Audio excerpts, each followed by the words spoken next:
بسم اللہ الرحمن الرحیم۔ تو دوستو، آپ دیکھ رہے ہیں میرا چینل کتاب مسلم۔ آپ سب کو میری طرف سے السلام علیکم۔ ہم پڑھ رہے ہیں صحیح بخاری۔ ہمارا باب ہے خطبہ میں اللہ کی حمد و ثنا کے بعد اما بعد کہنا۔ اس باب کی حدیث نمبر 925 تک ہم نے پچھلی ویڈیوز میں 924 تک ہم نے پچھلی ویڈیوز میں پڑھی ہیں۔ آج ہم شروع کریں گے حدیث نمبر 925 سے۔ جو لوگ چینل پر نیو ہیں وہ پچھلی ویڈیوز پہ جا کے پڑھ سکتے ہیں۔ بسم اللہ الرحمن الرحیم۔ ہم سے ابو الیمان نے بیان کیا، کہا کہ ہمیں شعیب نے زہری سے خبر دی، انہوں نے کہا کہ مجھے عروہ نے ابو حمید سعدی رضی اللہ عنہ سے خبر دی کہ نبی کریم صلی اللہ علیہ وآلہ وسلم نماز عشاء کے بعد کھڑے ہوئے۔ پہلے آپ نے کلمہ شہادت پڑھا، پھر اللہ تعالیٰ کے لائق اس کی تعریف کی، پھر فرمایا اما بعد۔ زہری کے ساتھ اس روایت کی مطابقت ابو معاویہ اور ابو اسامہ نے ہشام سے کی۔ انہوں نے اپنے والد عروہ سے اس کی روایت کی، انہوں نے ابو حمید سے، انہوں نے نبی کریم صلی اللہ علیہ وآلہ وسلم سے کہ آپ صلی اللہ علیہ وآلہ وسلم نے فرمایا اما بعد، اور ابو الیمان کے ساتھ اس حدیث کو محمد بن یحییٰ نے بھی سفیان سے روایت کیا، اس میں صرف اما بعد کہا۔ اس حدیث کی تشریح ہے۔ یہ ایک لمبی حدیث کا ٹکڑا ہے جسے خود امام بخاری رحمۃ اللہ علیہ نے ایمان اور نذور سے نکالا ہے۔ ہوا یہ کہ نبی کریم صلی اللہ علیہ وآلہ وسلم نے ابن الطبیہ نامی ایک صحابی کو زکوٰۃ وصول کرنے کے لیے بھیجا تھا۔ جب وہ زکوٰۃ کا مال لایا تو بعض چیزوں کی نسبت کہنے لگا کہ یہ مجھ کو بطور تحفہ میں ملی ہیں۔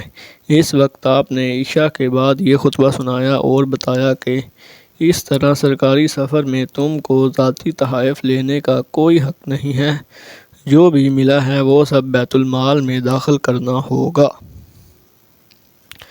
آگے حدیث نمبر 926۔ ہم سے ابو الیمان نے بیان کیا، انہوں نے کہا کہ ہمیں شعیب نے زہری سے خبر دی، کہا کہ مجھ سے علی بن حسین نے مسعود بن مخرمہ رضی اللہ عنہ سے حدیث بیان کی کہ نبی کریم صلی اللہ علیہ وآلہ وسلم کھڑے ہوئے، میں نے سنا کہ کلمہ شہادت کے بعد آپ صلی اللہ علیہ وآلہ وسلم نے فرمایا اما بعد۔ شعیب کے ساتھ اس روایت کی مطابقت محمد بن ولید زبیدی نے زہری سے کی ہے۔ حدیث کی تشریح ہے۔ زبیدی کی روایات کو طبرانی نے شامیوں کی سند میں وصل کیا ہے۔ آگے حدیث نمبر 927۔ ہم سے اسماعیل بن نبان نے بیان کیا، انہوں نے کہا کہ ہم سے ابن اسہیل عبد الرحمن بن سلیمان نے بیان کیا، انہوں نے کہا کہ ہم سے اکرمہ نے ابن عباس رضی اللہ عنہ کے واسطے سے بیان کیا، انہوں نے کہا کہ نبی کریم صلی اللہ علیہ وآلہ وسلم ممبر پر تشریف لائے۔ ممبر پر یہ آپ صلی اللہ علیہ وآلہ وسلم کی آخری بیٹھک تھی۔ آپ صلی اللہ علیہ وآلہ وسلم دونوں شانوں سے چادر لپیٹے ہوئے تھے اور سر مبارک پر ایک پٹی باندھ رکھی تھی۔ آپ نے حمد و ثنا کے بعد فرمایا لوگو میری بات سنو، چنانچہ لوگ آپ کی طرف کلام مبارک سننے کے لیے متوجہ ہو گئے۔ پھر آپ صلی اللہ علیہ وآلہ وسلم نے فرمایا اما بعد، یہ قبیلہ انصار کے لوگ آنے والے دور میں تعداد میں بہت کم ہو جائیں گے، پس محمد صلی اللہ علیہ وآلہ وسلم کی امت کا جو شخص بھی حاکم ہو اور اسے نفع و نقصان پہنچانے کی طاقت ہو تو انصار کے نیک لوگوں کی نیکی قبول کرے اور ان کے برے کی برائی سے درگزر کرے۔ اس حدیث کی تشریح ہے۔ یہ آپ کا مسجد نبوی میں آخری خطبہ تھا۔ آپ کی اس پیشین گوئی کے مطابق انصار اب دنیا میں کمی میں ہی ملتے ہیں۔ دوسرے شیوخ عرب کی نسلیں تمام عالم اسلام میں پھیلی ہوئی ہیں، اس شان کریمی پر قربان جائیں، اس احسان کے بدلے میں کہ انصار نے آپ صلی اللہ علیہ وآلہ وسلم کی اور اسلام کی قسم افری اور مصیبت کے وقت مدد کی تھی۔ آپ صلی اللہ علیہ وآلہ وسلم اپنی تمام امت کو اس کی تلقین فرما رہے ہیں کہ انصار کو اپنا محسن سمجھو، ان میں جو اچھے ہوں اس کے ساتھ حسن معاملت بڑھ چڑھ کر کرو اور بروں سے درگزر کرو کہ ان کے آبا نے اسلام کی بڑی کسمپری کے عالم میں مدد کی تھی۔ اس باب میں جتنی حدیثیں آئی ہیں یہاں ان کا ذکر صرف اسی وجہ سے ہوا ہے کہ کسی خطبہ وغیرہ کے موقع پر اما بعد کا ذکر ہے۔ قسطلانی نے کہا کہ حدیث کا مطلب یہ نہیں کہ انصار پر سے حدود شرعیہ اٹھا دی جائیں۔ حدود تو نبی کریم صلی اللہ علیہ وآلہ وسلم نے ہر امیر غریب صاحب پر قائم کرنے کی تاکید فرمائی ہے۔ یہاں انصاری کی خفیف غلطیاں مراد ہیں کہ ان سے درگزر کیا جائے۔ امام بخاری رحمۃ اللہ علیہ نے اس باب کے تحت یہ مختلف احادیث روایت فرمائی ہیں۔ ان سب میں ترجمہ باب لفظ اما بعد سے نکالا ہے۔ نبی کریم صلی اللہ علیہ وآلہ وسلم اپنے ہر خطاب میں اللہ کی حمد و ثنا کے بعد لفظ اما بعد کا استعمال فرمایا کرتے تھے۔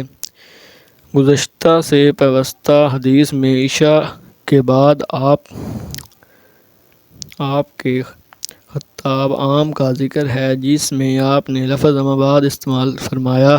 آپ نے اپنے طبیعہ کو زکوٰۃ وصول کرنے کے لیے بھیجا تھا۔ جب وہ اموال زکوٰۃ لے کر واپس ہوئے تو بعض چیزوں کے بارے میں کہنے لگے کہ یہ مجھ کو بطور تحائف ملی ہیں۔